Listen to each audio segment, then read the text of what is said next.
Mehdi Étienne Chalmers, Jaïr est la solution, éditeur atelier jeudi soir. À l'intérieur, nous lisons à mon maître Christian Jambet qui nous a appris à lire et nous a appris à vivre. Qui est ce Christian Jambet? Christian Jambet est mon cher maître, mon cher professeur de philosophie de ma deuxième et troisième année d'études à Paris. C'est un professeur à l'ancienne.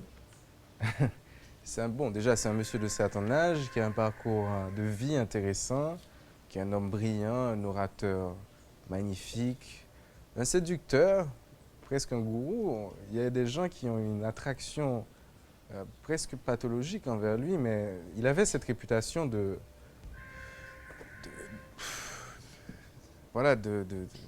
d'avoir ce magnétisme-là, de produire cette fidélité chez beaucoup de ses élèves, hommes et femmes.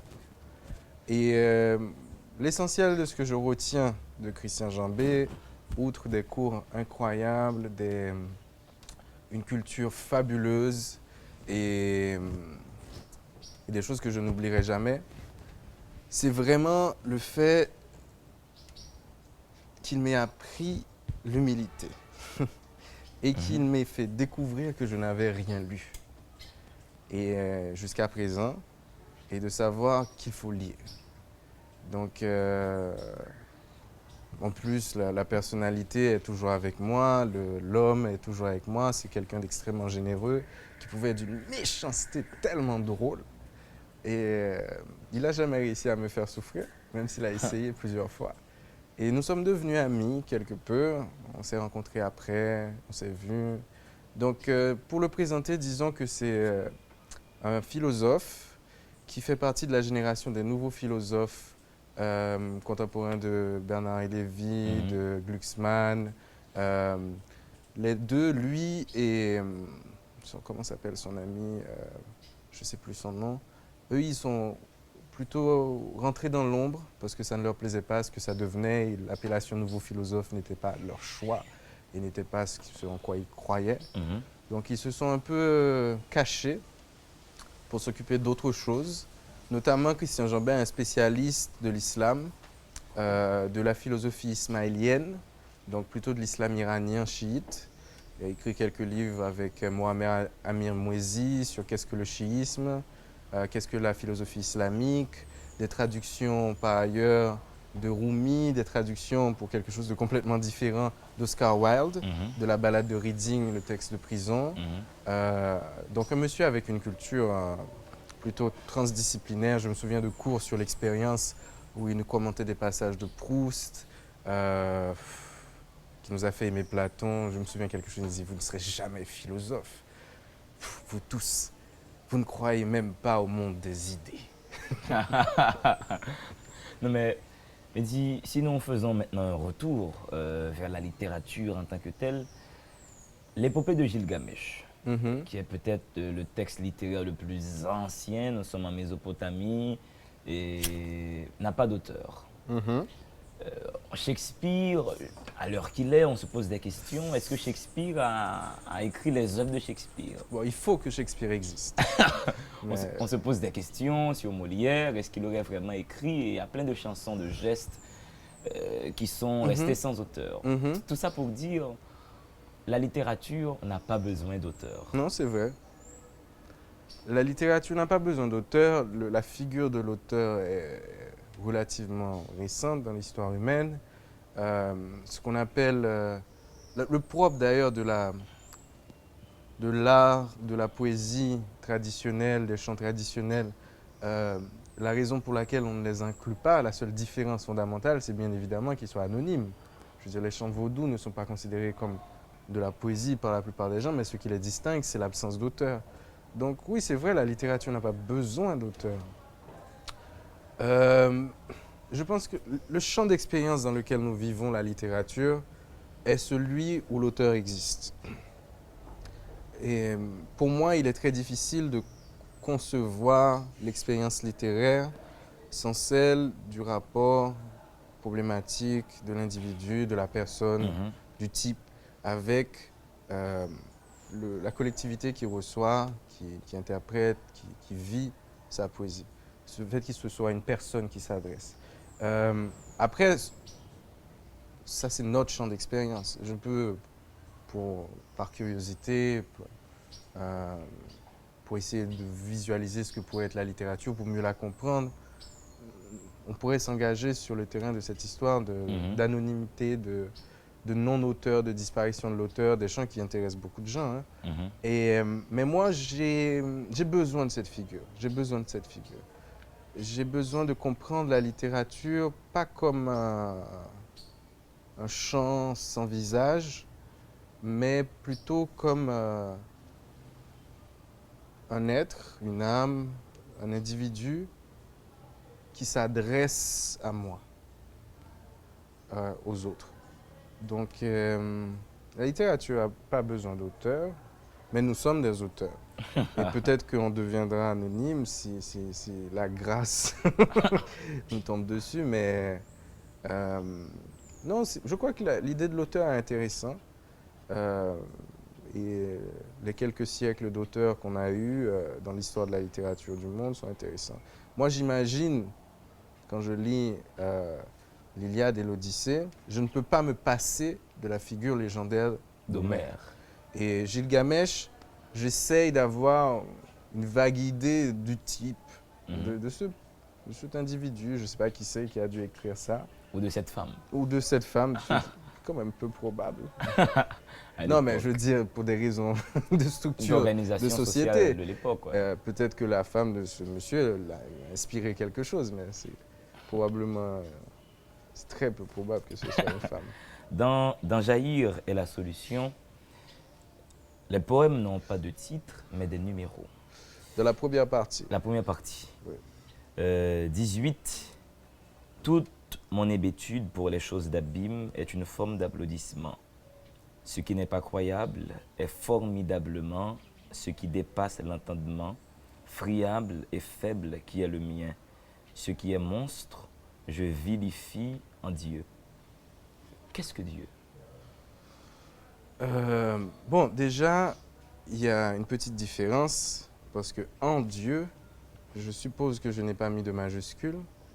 C'est bien évidemment une figure de divinité, de déité, de divin, plutôt que le Dieu monothéiste auquel j'ai pu me référer ailleurs. Bon, Dieu, je veux dire, beaucoup plus de gens seraient là à être surpris par la question qu'à se poser cette question-là. Donc, c'est une expérience commune, très, très courante et même pas très profonde en général, d'un être qui serait le créateur.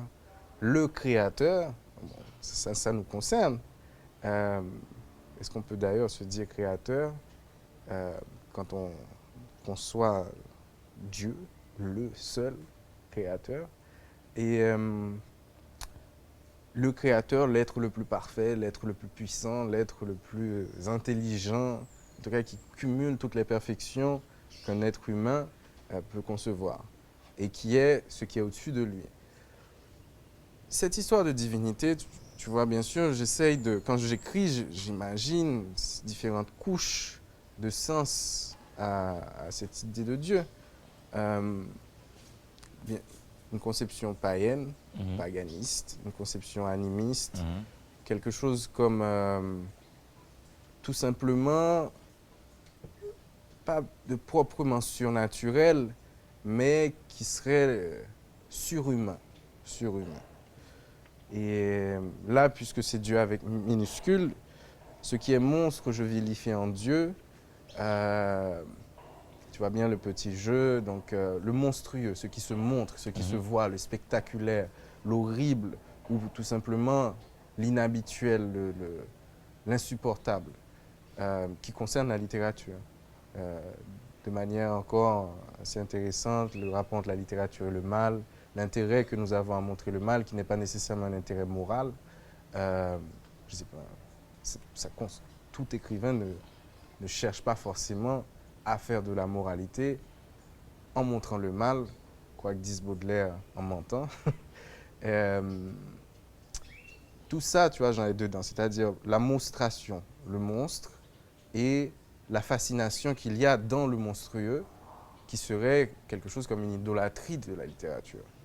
Donc, et cette idée d'idolâtrie, faux Dieu, euh, culte illusoire, ou qui se référait à un être qui est réel. Tu vois, tout ça, j'essaye de l'évoquer comme ça. Et c'est ces évocations qui, sans nécessité de toute cette glose, évidemment, parce que toute cette glose-là, pour moi, ça n'a aucun intérêt par rapport à la sensation ou aux évocations de la personne.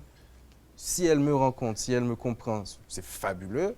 Si cela évoque des choses parallèles, similaires, que j'ai pu prévoir ou pas, c'est tout aussi bien.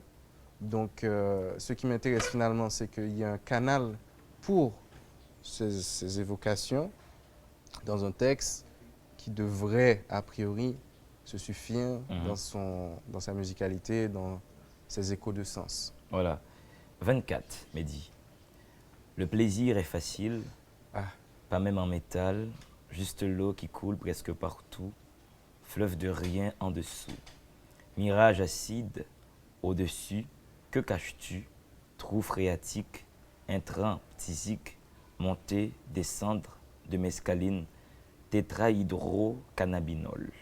Octosyllabe d'alchimiste, de mes 2 à 4 pattes, retourner en enfance.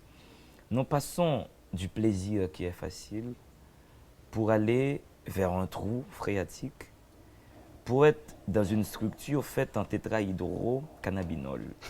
Nous passons de la phrase légère, facile, vers un vocabulaire technique. De là ma question, comment fonctionne ton processus esthétique? Quel est ton rapport avec les mots et comment tu élabores ton phrasé? Ok. J'ai des idées, bien évidemment. J'ai un flux comme ça d'images et j'ai des mots. Donc voilà la matière des choses. Le goût, la tendance qui va d'une chose à l'autre comme ça, ce serait difficile de retracer le processus complet. Bien sûr, au moment de l'écriture, au moment des brouillons, au moment du retravail, tout ça vient. C'est-à-dire un mot que j'aime, un mot qui dit l'idée particulièrement bien, un mot qui rentre dans le rythme que je choisis. Ces choses-là se rassemblent.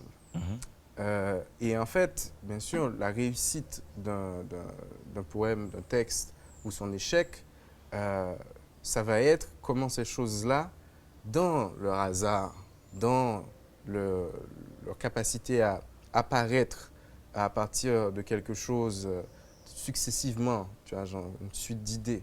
Un moment, je suis en train d'essayer de transmettre mon idée. Et à un moment, j'ai ce mot qui résonne en moi, dans ma mémoire, et qui vient parasiter le propos. Et tout ça, j'essaie de le trier et de le transformer, de me débarrasser des choses qui viennent corrompre le texte. Parfois, je n'ai pas le courage de me débarrasser de quelque chose qui serait surnuméraire, et, parce que je l'aime.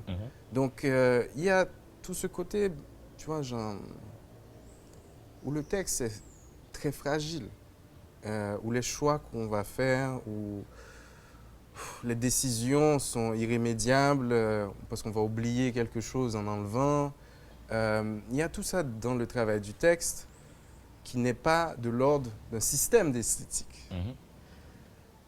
Je peux te dire pour ce texte, par exemple, qu'il y a des souvenirs, ou même peut-être même une lecture présente de Michaud, de ses expériences avec les psychotropes, de plein de choses. Michaud qui peut être parfois ennuyeux dans ses obsessions, mais qui est tellement fort et puis admirable dans sa passion du détail du suivi de la pensée qui imagine et qui déforme volontairement avec des choses extérieures la perception de la réalité. Il y a le plaisir, la question du plaisir qui est extrêmement importante, du plaisir, de la démesure du plaisir, des formes complexes que peut prendre le plaisir. Et ce plaisir est facile. Et il est facile. Et ça, c'est... on aura remarqué que bon, j'ai deux amours, la philosophie et la poésie, des évocations poétiques, des évocations de romans et de philosophes. Le plaisir est facile, c'est le quadruple remède d'Épicure. Le plaisir est facile à obtenir, la douleur est facile à supporter, etc. etc. Oui, le plaisir est facile. Et c'est ça qui est inquiétant d'ailleurs. Se vautrer dans le plaisir, est-ce quelque chose de fabuleux? Mais bon, il y a des réponses diverses à cette question, et très intéressante. Mais la fascination pour le plaisir, pour le pur plaisir, et puis bien sûr tout ce qui va avec en réalité quand ça concerne des personnes. Quand ça concerne des personnes où les gens ne sont pas des objets de plaisir, ce sont des gens qui nous font souffrir, qui nous emmerdent, qu'on aime, et l'amour n'est pas simplement une question de plaisir par ailleurs, s'il existe en tout cas, l'attachement, la tendresse, toutes sortes de choses. Donc, il y a ça. Le plaisir est facile, et un énoncé parfaitement vrai et que j'aime par sa simplicité. Et puis, il y a ces formes de plaisir. Et ici, la comparaison ou la métaphore avec la drogue et le psychotrope, qui justement est dans le cadre d'un système extrêmement complexe de chimie, de mots compliqués, de mots scientifiques, de choses qui sont attirants, qui sont curieux, mais qui ne sont pas le mot coulant, le mot doux, le mot agréable de la poésie lyrique, sensible, etc. Mais qui vient rentrer, qui vient se faire une collision avec cette évocation-là, dans mon esprit, dans sa réalité, et qui me permet de casser cette douceur apparente du plaisir, que je n'accepte pas comme ça, en tout cas, dans ce texte, ou que j'espère que le lecteur n'accepte pas comme ça dans le texte. Donc, le goût du paradoxe, le goût de la collision, le goût des cassures, oui, il y a ça dans ce texte. Donc, les termes techniques, ça remonte à, disons, j'ai été justifié une fois à la lecture de Léo Ferré, et la phrase me revient dans son art poétique, c'est qu'il n'y a pas de mots interdits, ce n'est pas les rince-doigts qui font les doigts propres. Donc l'idée qu'il n'y a pas de mots interdits.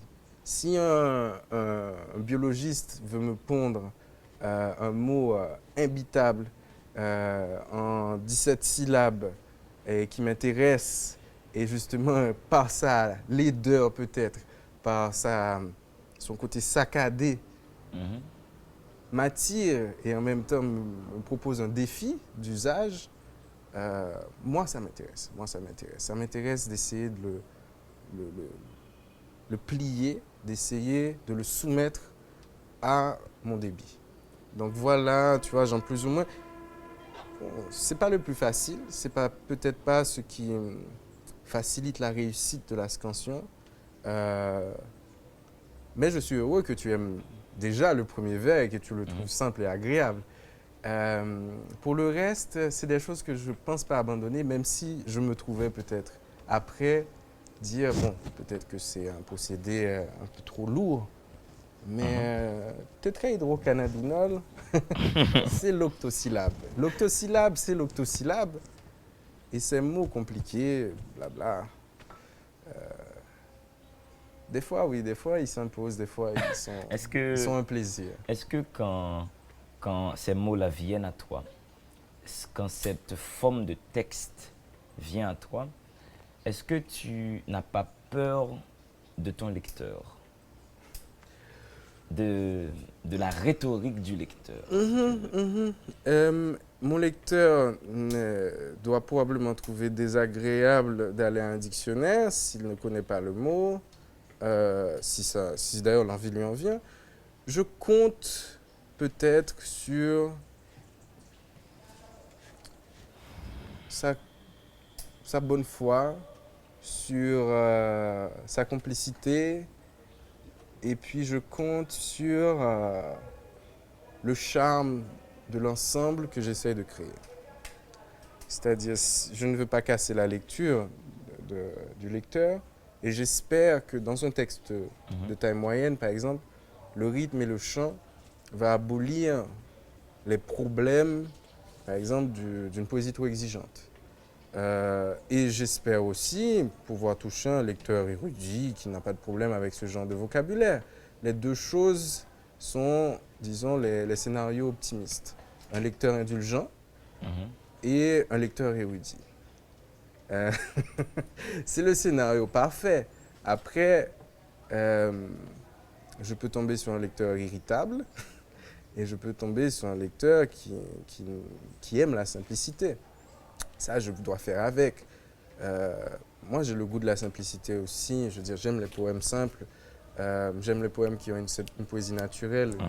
Et ben, le type le plus parfait pour moi, c'est Apollinaire. Alors que Apollinaire a parfois des sortes de voyages dans l'érudition, en tout cas mythologique, mythologie celte, des choses comme ça, improbables, personne n'a jamais entendu parler.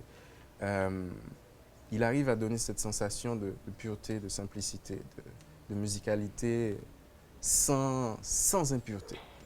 Et parfois, j'essaie de faire ça, mais ce n'est pas toute la poésie. Donc, une certaine poésie, dans un temps, pour une fonction spécifique, dont on pourrait parler. Mais l'autre aussi, à explorer, à essayer de maîtriser, à essayer d'apprivoiser. Et puis bien sûr, la joie d'essayer de fusionner les deux. Serais-tu quelque peu pénacien dans ton rapport avec ton lecteur?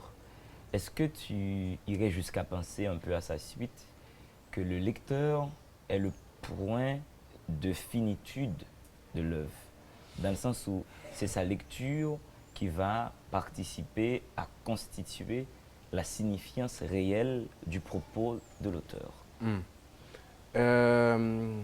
Je connais l'importance de Pénac, son succès, etc., en théorie et en roman.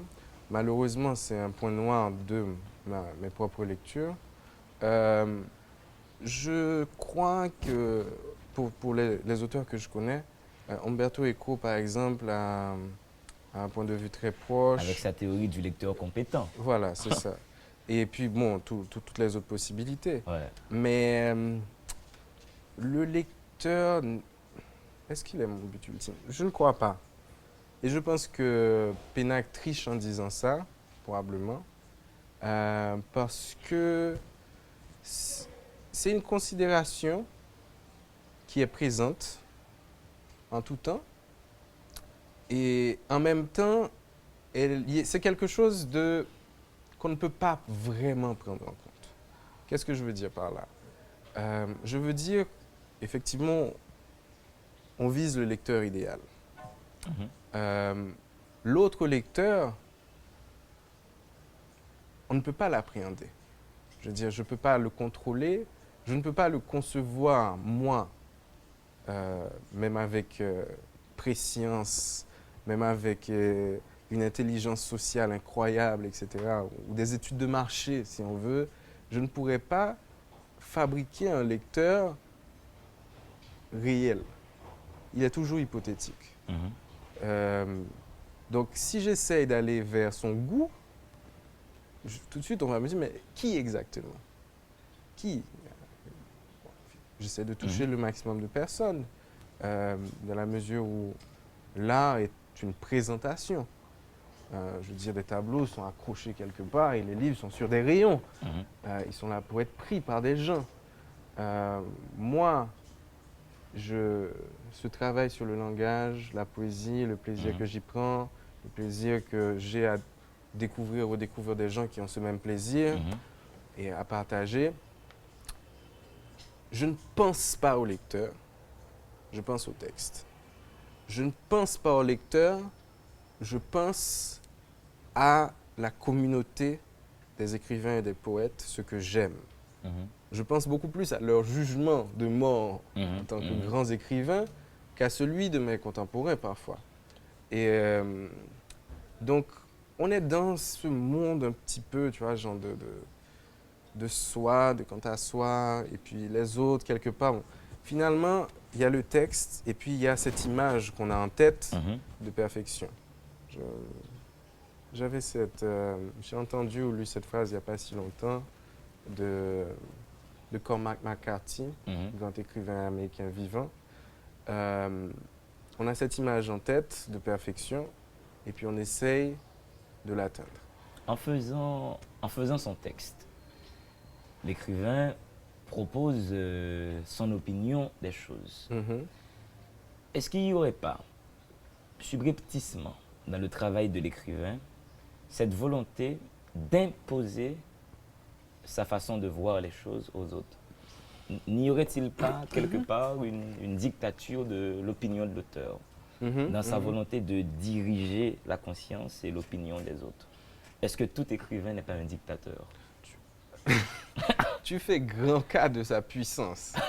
Et, il n'a pas beaucoup de moyens de répression et de corriger l'intellect et de corriger la sensibilité du lecteur s'il le voulait. Euh, il a peut-être des moyens médiatiques s'il est chanceux, et il a peut-être l'aval d'une institution s'il est chanceux encore une fois. Mais si tu veux dire que il fait, le lecteur doit rentrer dans son œuvre, doit rentrer dans son système d'idées et être envahi par Mhm. ce monde construit qu'il a fait pour imposer des vues ou une vision du monde. Oui, mais toi qui fréquentes beaucoup la critique, la théorie littéraire, tu vois bien qu'il s'agit du pacte. Mhm. C'est ce qui est fait avec le lecteur. Il donne son assentiment au départ Mhm. à la fiction. Mhm. Il donne son assentiment à ce projet sur la langue, sur le langage. Il donne son assentiment aux obsessions de l'écrivain, le temps de la lecture. Toujours très fragile, puisqu'il y a la distraction, puisqu'il y a le temps, puisqu'il y a les autres lectures, la culture personnelle, euh, le bagage littéraire Mhm. en général, des barrières culturelles, que sais-je.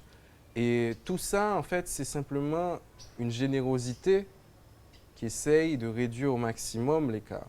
Et on ne peut pas en fait avoir de livres et de lecteurs, d'auteurs et de lecteurs sans ce Mhm. présupposé de générosité d'un individu à l'autre. Et en ce sens-là, je pense que l'auteur, malgré toute la violence qu'il pourrait dégager, Mhm. n'a pas la puissance d'être un dictateur. Il compte trop sur celui qui va le lire et sur le partage que l'autre lui propose.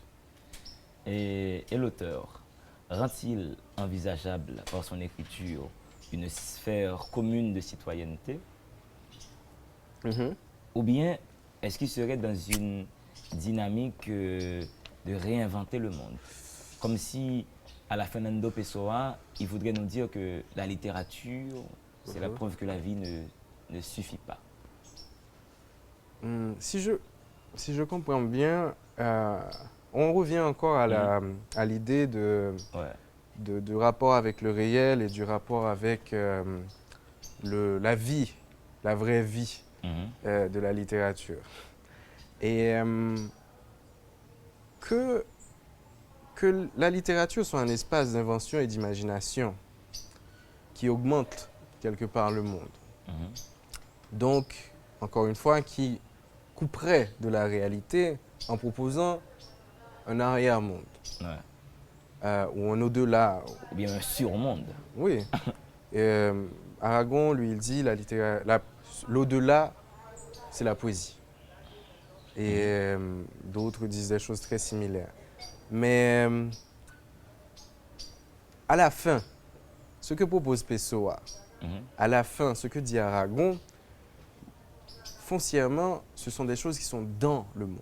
L'imagination humaine est dans le monde. Les rêveries d'un petit employé de la DGI sont dans le monde. En plus petit, encore une fois. Mais ce sont des choses qui... C'est pour ça que ça me dérange un peu cette phrase de Pessoa. C'est probablement la seule chose de Pessoa qui me dérange parce que j'adore, j'admire l'immensité de Pessoa. C'est cette idée que la littérature est là parce que la vie ne suffit pas. Alors que, encore une fois, il sait très bien que l'imagination et la fiction et le mensonge, la duplicité, la double vie, ce sont des choses qui sont dans la vie de ces gens dont la vie ne suffirait pas. Mais ils sont là. Je veux dire, celui qui ment, qui s'invente, je ne sais pas, qui s'imagine être Indiana Jones, alors qu'il est, je ne sais pas, professeur de PS, ou bien qu'il est chauffeur. Ben, cette personne-là est dans la vie. Elle est dans sa vie. Et le fait qu'il soit Indiana Jones, ou le fait qu'il soit Napoléon, ou qu'il soit Dessalines, pendant qu'il est simplement lui, est sa vie. C'est lui. Donc, toute cette histoire est bien évidemment un peu, disons, encore une fois, éclairante pour la poésie, pour la littérature, pour la vie. Mais selon moi, il est assez simple de résorber la contradiction et l'écrivain vit et propose de la vie. Sur son papier, il propose de la pensée à un être humain concrète qu'il accompagne la personne. Donc que cet accompagnement soit extrêmement fort, comme ont pu l'être des œuvres littéraires, comme elles ont pu influencer directement parfois des phénomènes concrets. Je pense à Werther de Goethe, qui aurait provoqué une vague de suicide. Il aurait renié le texte après. Oui, mais il a provoqué concrètement une vague de suicide. Ouais. Il n'y a pas plus concret. Ouais. Et là, les choses se mélangent de manière un peu inquiétante. Et donc parfois, la littérature arrive à accompagner de manière un peu spectaculaire des événements individuels et collectifs, parfois de manière, disons, invisible ou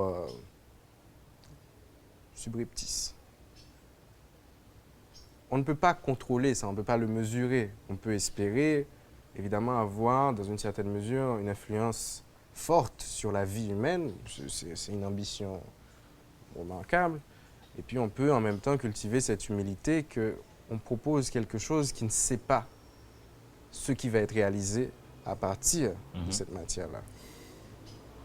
Les hommes construisent avec une étrange patience des égouts tortueux. Avez-vous rencontré ces égouts tortueux?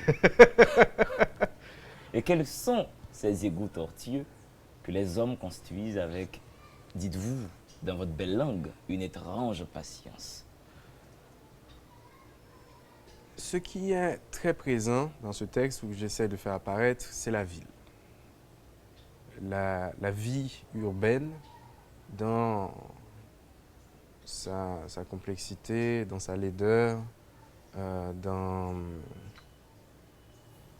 le foisonnement de puissance ou de bassesse, de créativité ou de déliquescence qu'il y a dans une ville chaotique, dans une ville non maîtrisée comme Port-au-Prince notamment. L'idée de ces égouts et des constructions humaines, comme les constructions d'un poème aussi par ailleurs, toutes ces constructions, toutes ces réalisations de l'homme dans son monde, qui s'effritent, qui s'effondrent et qui durent en même temps. Donc, voilà des égouts, des choses extrêmement utiles qui nécessite une inventivité humaine extrêmement grande, il faut quand même des ingénieurs, des générations d'ingénieurs pour fabriquer des égouts qui marchent plus ou moins bien et se débarrasser de toute la production de merde que produisent des millions de corps humains. Et voilà ce qu'on fait pour survivre, voilà ce qu'on fait pour vivre, pour aimer ces choses-là qui nous entourent, qui sont fruits de patience, de sueur, etc. Et ces villes laides et magnifiques, nous plaçons des pierres et puis nous faisons des réseaux. Et puis nous faisons des choses extraordinaires. Et puis ces égouts tortueux. Tortueux parce que bon, c'est des labyrinthes et en même temps ça transporte surtout de la merde. Et donc voilà, pour moi c'est ça, la réalisation humaine. Étrange, fascinante, qui m'obsède un peu. Et puis j'ai vu des égouts, heureusement pas de l'intérieur, ça m'intéresse pas trop, mais je peux imaginer. Et je vois la sortie d'une bouche d'égout, je vois son entrée. C'est beaucoup plus inquiétant qu'une grotte profonde, qu'une caverne. Et ces égouts qui tuent des gens quand ils n'ont pas de couvercle à Port-au-Prince. En tout cas, plein de choses se passent autour des égouts. Dans Les Misérables, il y a toute une fascination pour les égouts aussi. Et bon, c'est quelque chose d'intéressant et c'est les tripes de la ville. C'est la ville comme animal vivant, comme homme gigantesque.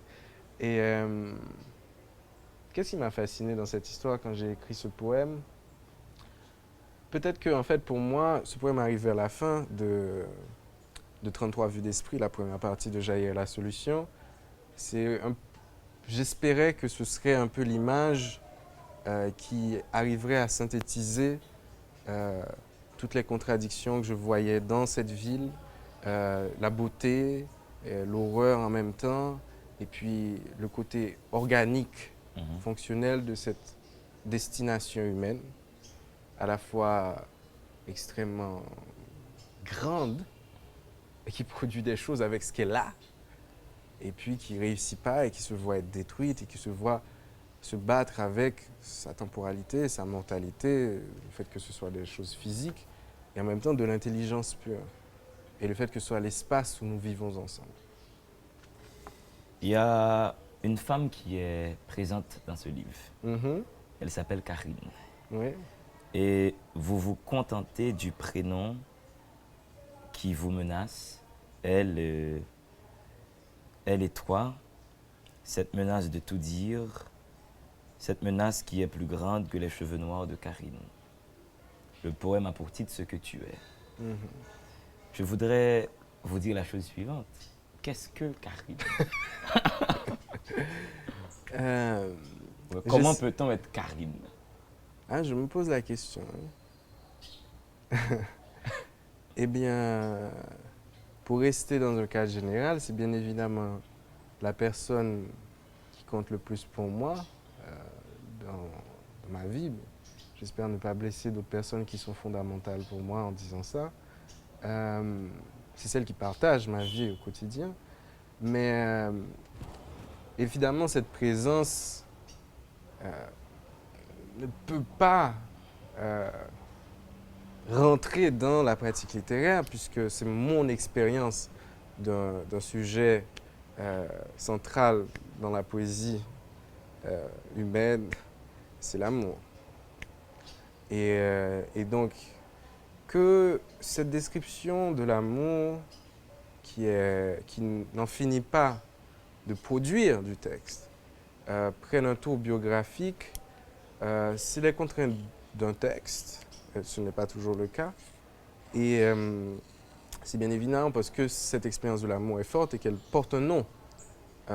Et il fallait peut-être dire que l'amour a un nom et dire en même temps que... Ce nom serait Karine.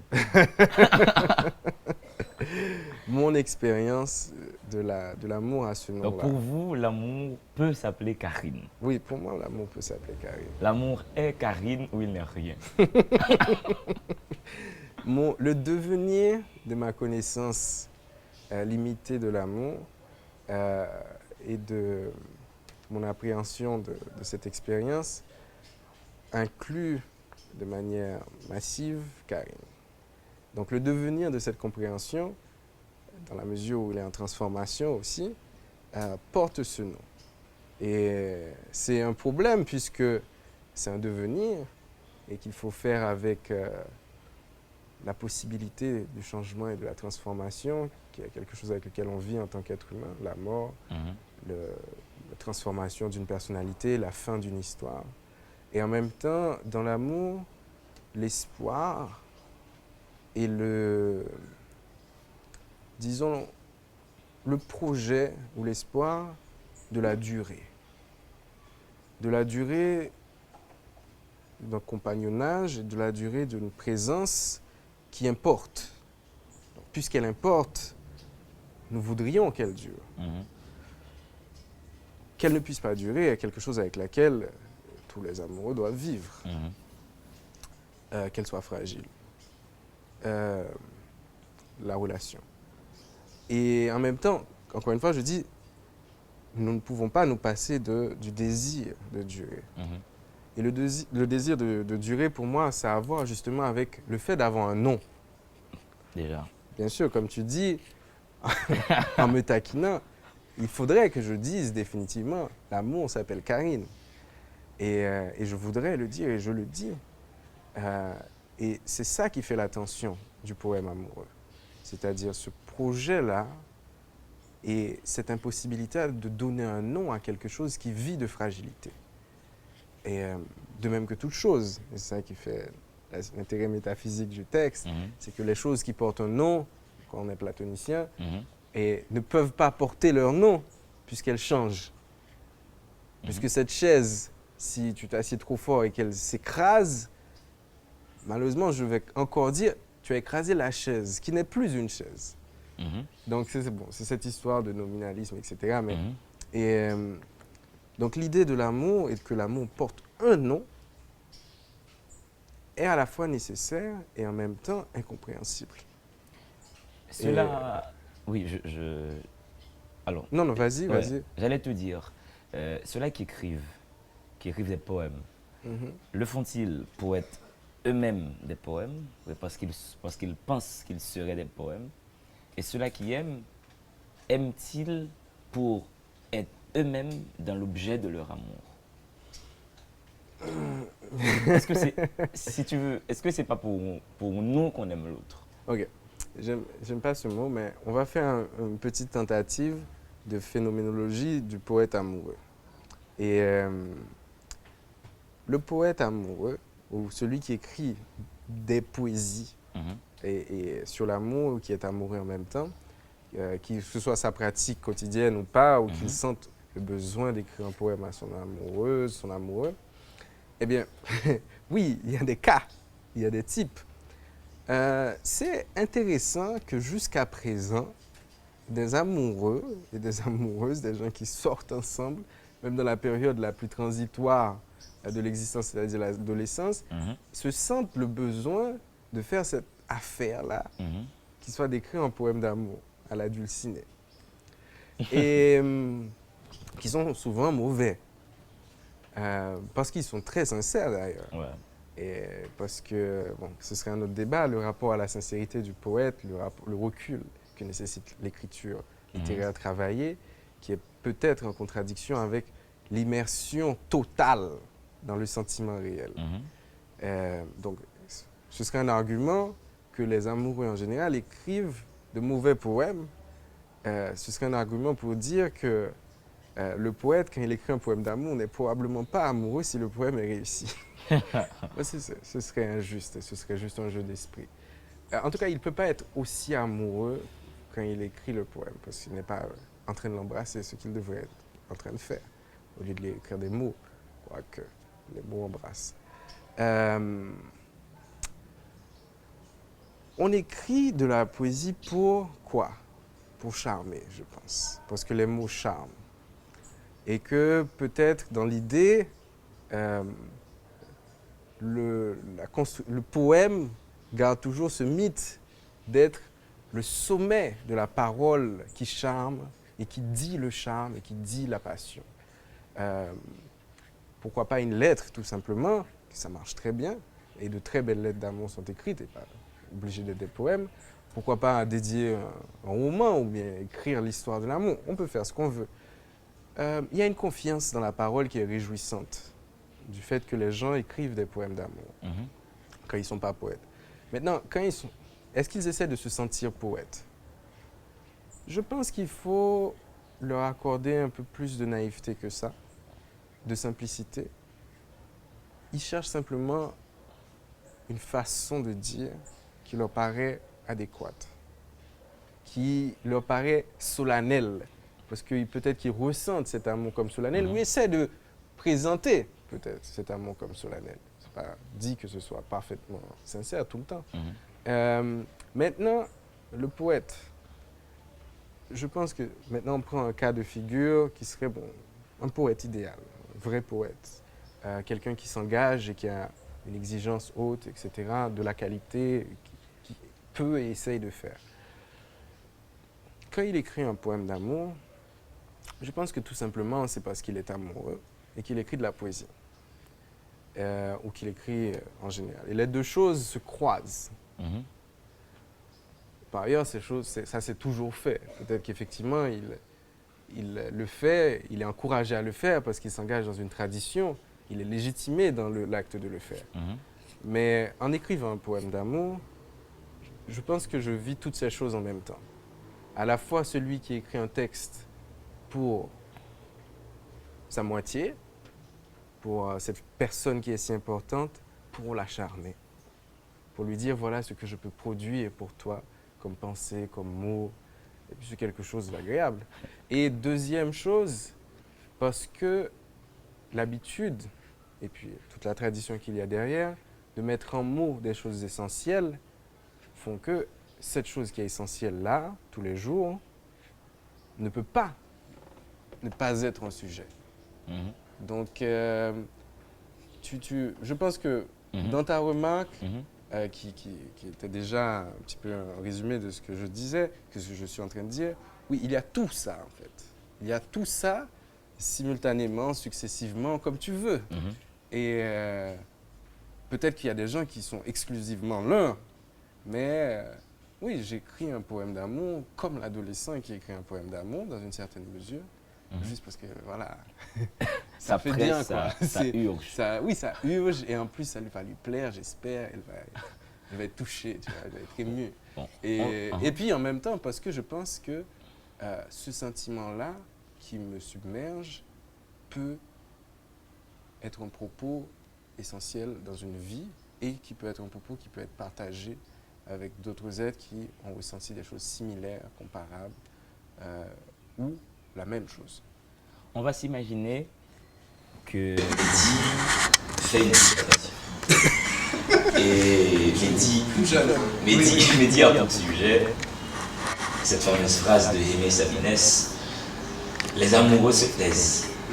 L'amour est le silence le plus fin, le plus insupportable. Quelles sont vos 3 premières phrases pour disserter? Je reprends pour vous la phrase. Oui, l'amour est le silence le plus fin, le plus insupportable. Donc les amoureux se taisent. Comment vous entamez cette dissertation?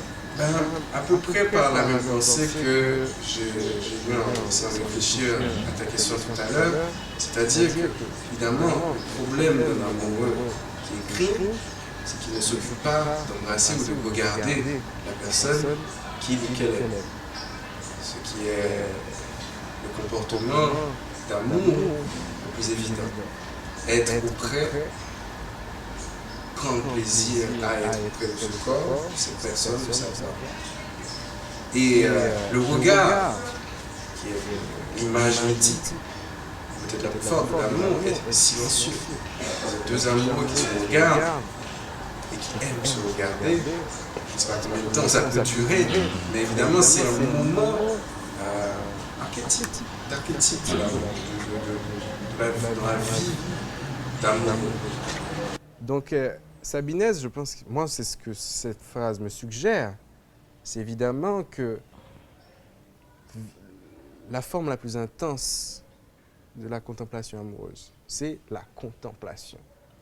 De l'autre ou de soi dans l'autre? de l'autre, de l'autre. Et du coup, il n'y a que silence. Il n'y a que silence et il y a évidemment probablement l'insupportable de ne pas pouvoir parler, de ne pas pouvoir dire ce que c'est que cette fascination, ce que c'est qu'on voit, ce que c'est qu'on touche. Et donc, c'est impossible de dire l'amour. Déjà, l'amour est ce regard. Donc, ce n'est pas une bouche, ce sont des yeux. Bon, on va me dire, les yeux parlent, mais en silence. Et ensuite, c'est la difficulté, parce que moi j'ai confiance dans les mots, j'ai tendance à avoir un peu confiance dans leur force, mais la difficulté de dire. Cette phrase est belle, hein? Elle est vraiment très belle, de Sabinès. Et comme poète, évidemment, comme bon poète, il sait dire quelque chose de profondément incomplet et faux pour dire la plus haute vérité. Parce que non, l'amour, à un moment donné, il faut que ça se dise. Mais je commencerai par ça. Je commencerai par poser la question de l'acte ou du regard qui n'est pas la palabre, qui n'est pas la parole, qui n'est pas le bavardage. Et l'amour ne se préoccupe pas de bavardage. Chers téléspectateurs, chères téléspectatrices, je sais que vous aimez aimer. Nous vous retournons après la pause.